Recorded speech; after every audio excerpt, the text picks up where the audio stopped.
Being a generation of kid of the late 80s and 90s, it was pre-access to a lot of technology and you had to do things yourself. You're in these 360 video environments, let's say in a VR headset, and you have no context, there's no narrative framed for you, right? And so when you put something like frame switch in there, it makes you a director. Yeah. So I think that's what keeps me excited about it all the time, because you still have a foot back in that world where we'll maintain an appreciation and it just takes over. And that, I think there'll be a tipping point like that for AR and VR.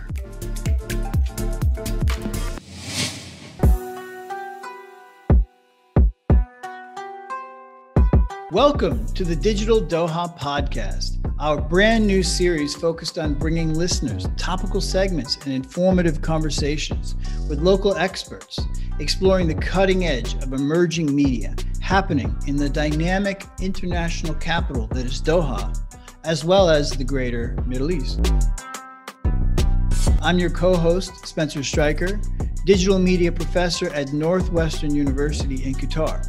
And I'm joined by my co-host, Natasha, Media Information and Technology student at NUQ. Hello, everyone, and welcome to the Digital Doha Podcast.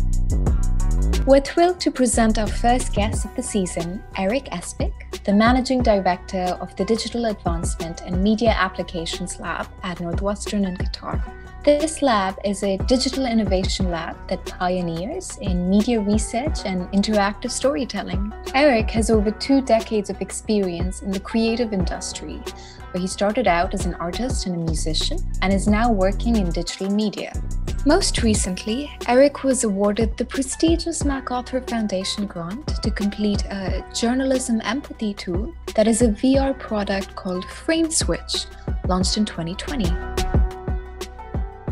We hope you enjoy our conversation with one of Doha's leading innovators in the emerging space of AR and VR design.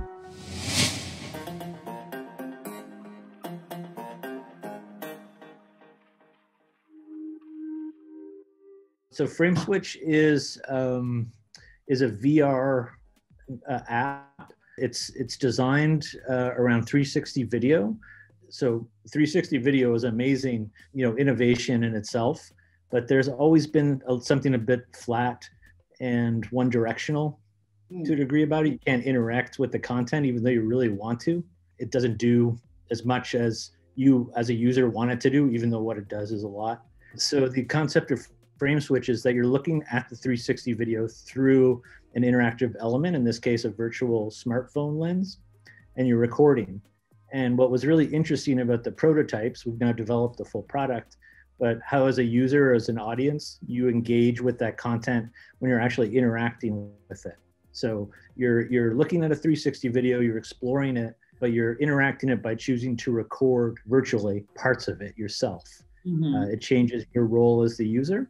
You engage with the content and it feels like you're interacting with it in a different way.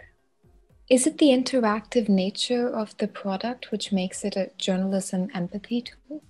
Exactly. So it was actually Julia Lieb, the freelance journalist, videographer, 360 video documentarian, that inspired the app.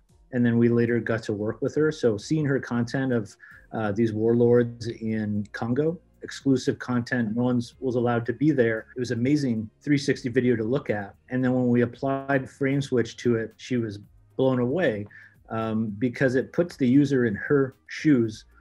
So there's one scene that we include in the Frame Switch, which is an interview with female soldier in Congo holding her AK-47. And the difference is between you just watching her speak and then you watching her speak through a lens. And that simple distinction is what creates that empathy. And you feel the difference between just passively listening to somebody to actively listening to them while you're pointing a camera in their face while they're holding a gun. So it puts you there and it creates that empathy, which obviously VR is, that's its main thing that it gets lauded for, is that empathy creation. But this really had that impact, that difference between just passively watching some video versus being in the shoes of that journalist, pointing a camera at them while they're potentially holding a gun or telling you incredibly personal details about their life. And it changes how you perceive the situation and the content. That's amazing. So, because I'm trying to define what is the cutting edge of AR, VR, what place does it occupy in terms of the future trends of media content? What does it offer that current media does not offer in terms of affordances, potential? So can you dig deeper into that? I mean, what is the cutting edge for you, and the next, shall we say, the next phase for AR and VR?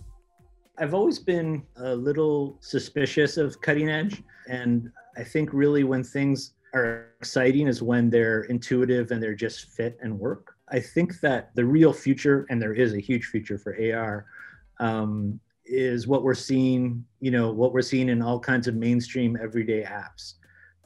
And you take it from there. So when you open your camera in Google Maps, you just have AR layers there with stores and directions and arrows, and it's not something you're going to think about. These layers will just exist.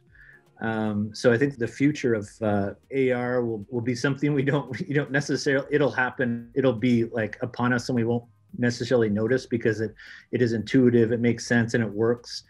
It solves a problem that maybe we didn't even know we had, and it's just kind of there happening as we see already. I think it's already present in ways, right? But maybe not in the ways that when you look at the cutting edge, they want to, maybe force on you. I get what you're saying. So basically the part of AR, VR that's already there, that's right in front of us, that we use all the time, is integrated into current tech. That really is where it's useful. Whereas, like you said, when you try to say the cutting edge or the next gen, in a way, you're trying to almost pushing a little too hard to the point where it becomes cool, but not useful. Exactly. And I think VR is just such a great example of that because it's been cutting edge since the 90s. Yeah. Right. So like 30 years later, it's still like that next great thing. Actually, when we start using it because we need to, that'll be when it really breaks. And that'll happen. So to answer that question a little further, I think what'll happen is that VR, AR will start to fit into something like prescription glasses or something like that that'll really tip it over. And it won't be a Google Glass, it won't be a helmet or a headset. It'll just be contacts, or it'll be a pair of glasses that you put on anyway, and you have some useful information that you can see on maybe one side of the lens. AR is going to become a contact lens. That's going to be the next gen. It's going to go from a phone to being a wearable. Exactly. I think it'll start with, you already see it with glasses for, I think bicycle racers have them. The goggles they already wear, and then they have this very sort of simple text comes in on the one side of the lens. So it's not like an additional piece of equipment or gear you have to wear. You already have it, and you can just get information that improves your life, and it's easier to access, and it doesn't have to be an extra sort of wearable. It's a wearable that you already have on. If you look into retinal projection, you'll see that it's already been a thing. So if you can create retinal projection without people having to know what that is and like put it into someone's glasses already, then it's kind of a creepy, cool sci-fi concept, but it's real, and you could make it wearable, and then that'll be a real game changer, I think, for AR and VR. Yeah, it seems like that's intuitively useful. If you play video games, for example, you always have a HUD, and you're always reading data that's relevant to you in the game. You're always looking for that data. It's a big part of the game experience, of understanding what's happening. So to that extent, it's kind of an extension of that, right? It's useful data, just-in-time information. Exactly. So a HUD, like there could easily be a generation that comes up where, having a HUD that you don't have to go out of your way to wear. Other people don't know you have it. It could be a very giant leap. There's a company called Magic Leap doing this kind of work, but giant leap forward. As far as forward is, subjective, but as far as accessing information at different speed, as you said, just in time, and creating an advantage for somebody over somebody else, and then at which point it would become a mainstream piece of technology. Eric, I really liked the point you made earlier about how AR and VR is solving problems that we didn't even know we had. So going back to your work, what kind of problem do you think FrameSwitch is solving? Yeah, great question. So as I mentioned, it was initially solving the problem of how to allow audiences to engage with 360 video, but I think it solves a few other problems as well. And I think that's part of the fun thing about trying to innovate or design. You try one thing and you get some byproduct out of it that is surprising and interesting. So one of the surprising problems we solved with FrameSwitch was, you're in these 360 video environments, let's say in a VR headset, and you have no context. There's no narrative framed for you, right? You're just there. You can look anywhere. There's no direction as to how that story is. There's no right or wrong way to consume the content. And so when you put something like FrameSwitch in there, it makes you a director. You're literally framing the narrative as you go, as you're recording what you choose.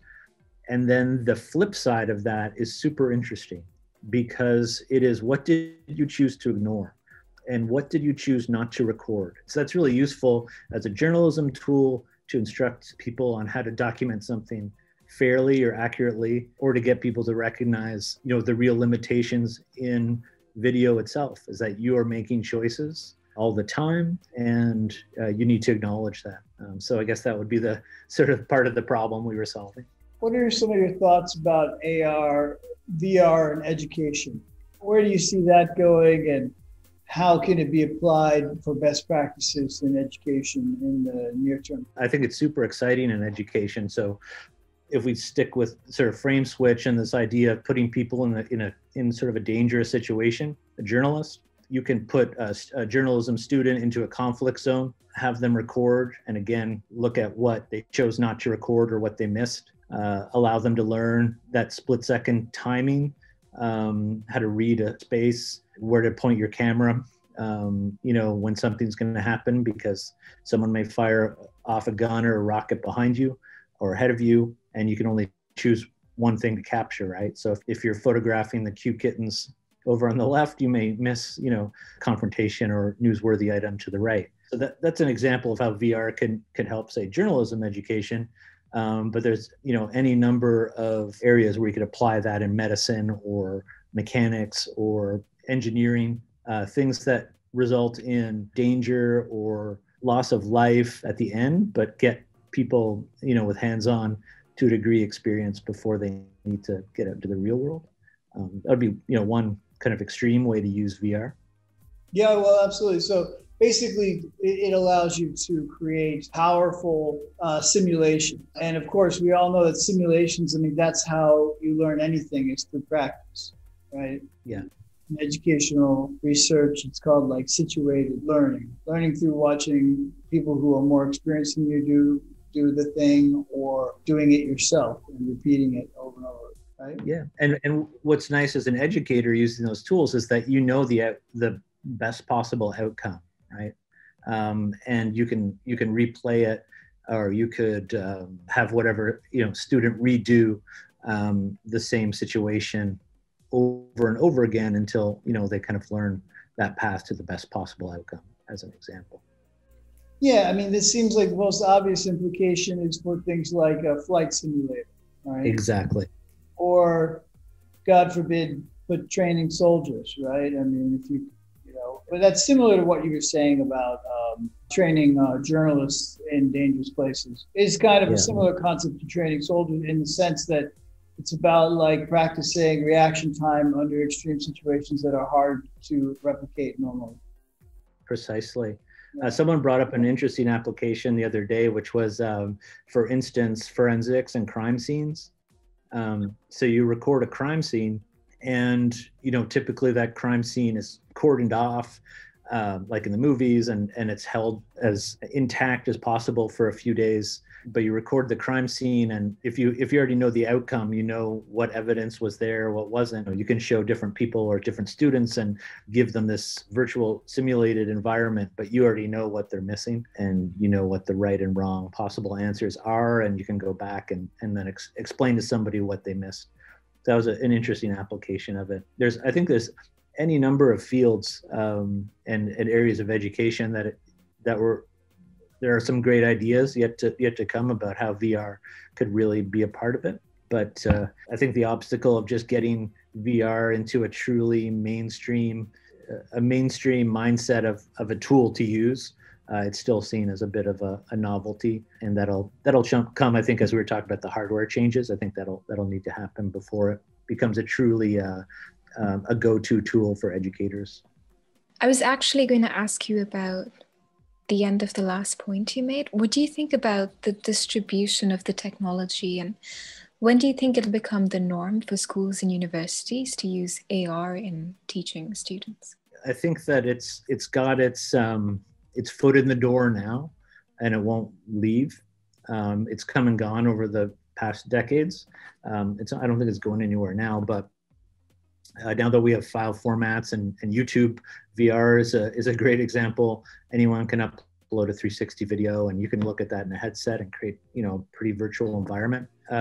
It'll take maybe a generational shift in educators. No offense to Spencer, myself, but younger educators coming up and just using that, knowing it's a more powerful tool, and people using it and understanding it's going to improve their education, and it's going to speed up their education. It's going to make their education easier.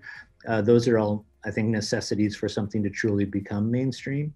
And it's really, it constantly surprises me how many people will say they've never actually put a headset on or did it once. That is, I would say, really common, still a very common response to VR. I think it's a bit of a myth. The technology the frame rates are constantly improving, and I think it's the obstacle of the hardware for it to truly become a mainstream device. But as we all know, hardware advances when the demand is there just are really, really fast. So screens and headsets and projection technology will move rapidly when the demand increases, and the demand will increase as the younger users get older.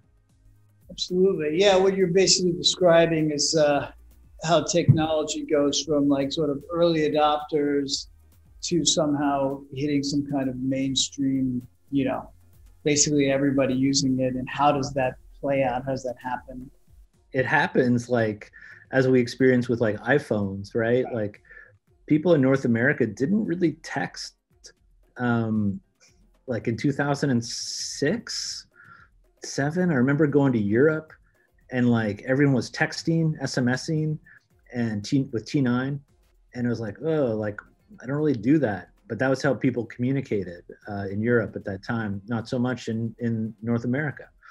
It was still a bit of a novelty. And a year, 2 years later, iPhone comes out and it's game changing, and no one's thinking about it, right? You just all of a sudden you're FaceTiming and you're texting like, ridiculous amounts, and it just takes over. And that, I think there'll be a tipping point like that for AR and VR. Yeah, tipping point. That's the word I was looking for. I remember, obviously the iPhone was announced on stage by Steve Jobs in 2007, the original iPhone. And that's really the world's first kind of mobile browser, multimedia browser that was actually usable.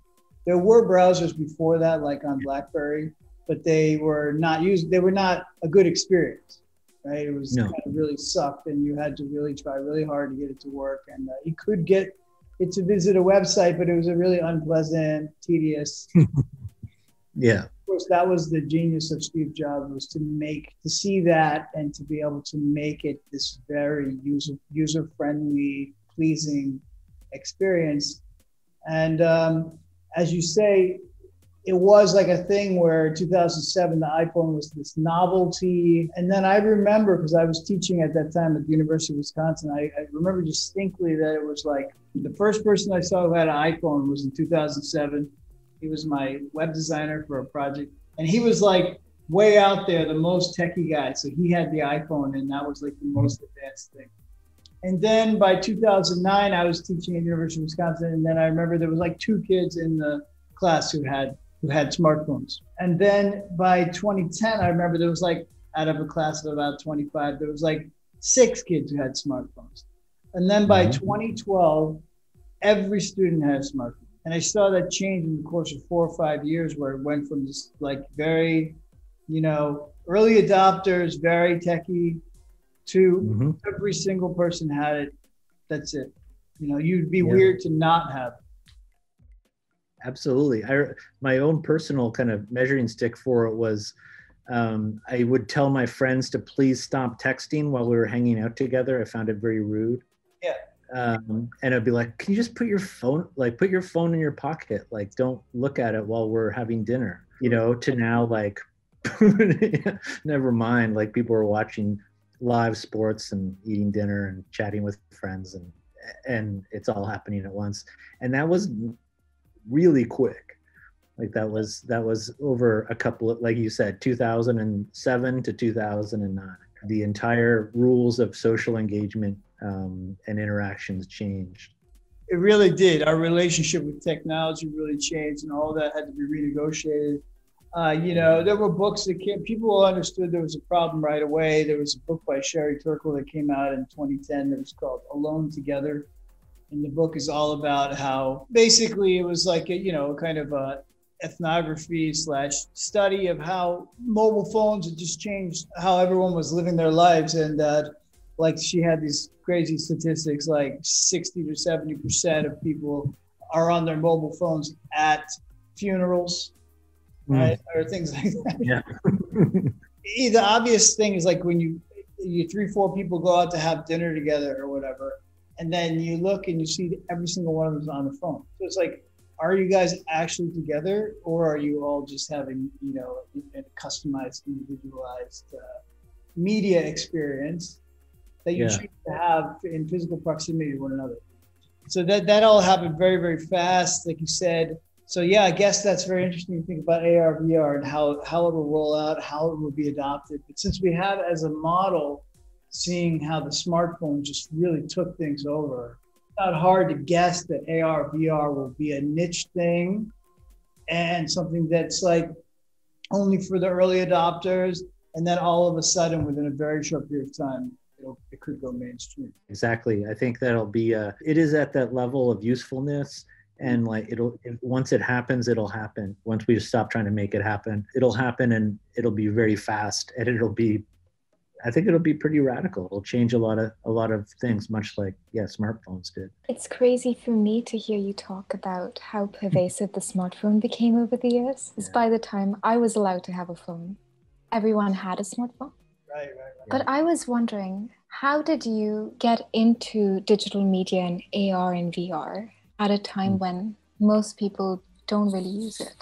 So I guess being a kid of the late 80s and 90s, it was pre-access to a lot of technology, and you had to do things yourself, or it was just, you couldn't do it. So you couldn't make necessarily good videos. You couldn't record your own music. You couldn't edit your own film. It was too expensive to take photos. You had to be a professional, or you had to have a lot of money in order to produce things for public consumption. And what happened was software came around, allowed you to GarageBand or Premiere, or I'm trying to think what were the early web developing software, Dreamweaver, things like that allowed you to really just do it yourself. And that DIY ethic, I've always had it as a designer and as a musician. So I just gravitated these tools because they were cheaper, and they were liberating, and they allowed you to just do things yourself, whether it's graphic design or make movies,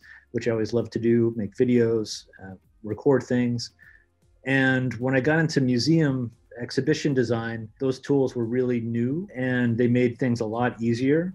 So I had a leg up, a real interest in using them already. I wasn't afraid to try and fail with them. I think that's a big thing. And there was this space in design where museums have they've always had interactive experiences, right? But they were mechanical, they were physical. And using computers, touch screens, or a mouse and a screen, you could replicate and make those experiences more powerful. So you could still have the interactive element, but you could access a database or a website and make things more magical. So I got in really early that way, doing things that people didn't. That job didn't really exist in museum design. So I just kind of like followed I simultaneously kind of tried to push that forward, but also then filled in the gap because other people in museum sector didn't know how to do it. So I got in really early through video editing, mostly sound editing and web design. The multimedia production suite. Exactly. I couldn't agree more with what you're saying, because that's also been my own path too. Is that when I went to film school at UT Austin, into the radio, TV, film program. And when I was there, that was 20 years ago. And at that time, I remember I was basically the last generation of students who actually had to go into the basement and use what was called the fishbowl at UT. Mm-hmm. I think they still have it, but I think I was the last generation of the last class that had to actually cut and splice film with a razor blade and with that specialized tape. Yeah. I mean, this is how film school was taught for the entire 20th century, right? I mean, to the extent that there was film school. It was film school like from the 1960s until till now. But until like around 2000, that was the way you taught people how to do film editing. It was the 20th century analog splicing film with razor blades. And then beginning in 2000, we had Avid, but Avid is very expensive and it's sort of like, it's not that accessible in a way. In 1999, 2000, Final Cut Pro comes out from Apple. And Final Cut Pro was the game changer that I think made editing really accessible and easy for people. So that's that transition, I think, that I actually kind of experienced myself in my own life and career, is like going from something that was like arcane, difficult, hard to get your hands on the equipment, expensive to produce, to something that all of a sudden, wow, the technology is much more democratized and accessible. Exactly. And I think that type of like our generation that straddled those two worlds of the analog and the digital. Yeah. So I think that's what keeps me excited about it all the time, because you still have a foot back in that world where, this is amazing. Like we'll maintain an appreciation because you existed at this time when it was just not accessible to you, or it was so laborious and time intensive that it couldn't be done. Mm-hmm. And maybe, Natasha, when you're coming up and you'll straddle that AR VR world, right? Like where you'll see the difference between, the pre-AR revolution, if it happens, and not. There'll be these generations that come up that get to straddle both sides of things. And I think that's what keeps you excited in your profession for a while. I think if I was born at your time, Natasha, and came up with a smartphone, I'd take it for granted a lot more. For me, it'll still always hold a bit of magic and wonder. Natasha, your relationship to AR, VR may be similar to our relationship to mobile phone technology when we were undergrads in college. I think maybe I'm a little older than Eric, but basically, no, I don't. maybe they were about the same. But basically in the late 90s and in the very, very early 2000s, mobile technology was, it was exotic, interesting, but not practical, and so maybe that's sort of, for you, Natasha, that's going to be your experience with AR VR. It's actually funny because last night I was talking to my friend who is trying to install WhatsApp on his dad's phone. And his dad's in his mid-60s. And he was saying, I can't believe my father can't keep up with the times. Mm-hmm. And he goes, I hope though when I'm 60, I keep up with the times.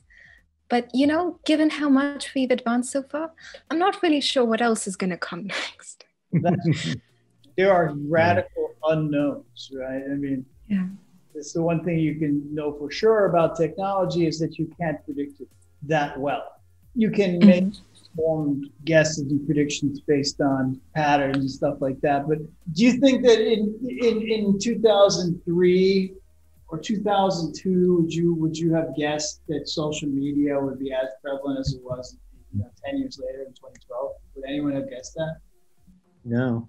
I mean, Not at all. Friendster was like around in 2002. That was like a very beginning, like MySpace. MySpace was huge. And I don't think it's like, such an interesting topic because you see the way that Facebook has now been adopted by seniors. People in their 60s, 70s, older, and they pick something up like that without having gone through the process and the evolution of social media. And it's a little bit like Pandora's box, or like, like there's a level of sophistication to younger users that older users don't have. And then you get a lot of fake news problems and disinformation. That's an outcome of that, right? Like there was a stand-up comedian, I remember doing a bit about his parents and them getting an email account, when it kind of became mainstream. And that was hugely problematic for that generation because they would see something in print and give it a lot of weight and validity. And people would get these spam emails about global conspiracies or whatnot, and then be like, well, it has an American flag and an eagle on the bottom. It must be true, right? It must be somehow, endorsed by the government, because they didn't have any type of context with other digital information avenues like social media or whatnot.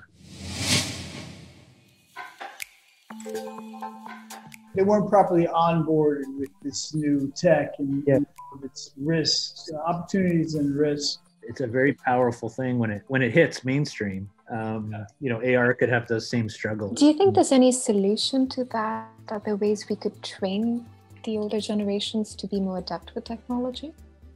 Having to teach somebody as you mentioned, Natasha, how do you address that problem? Is how do you teach somebody what they don't know? It is really hard thing to do.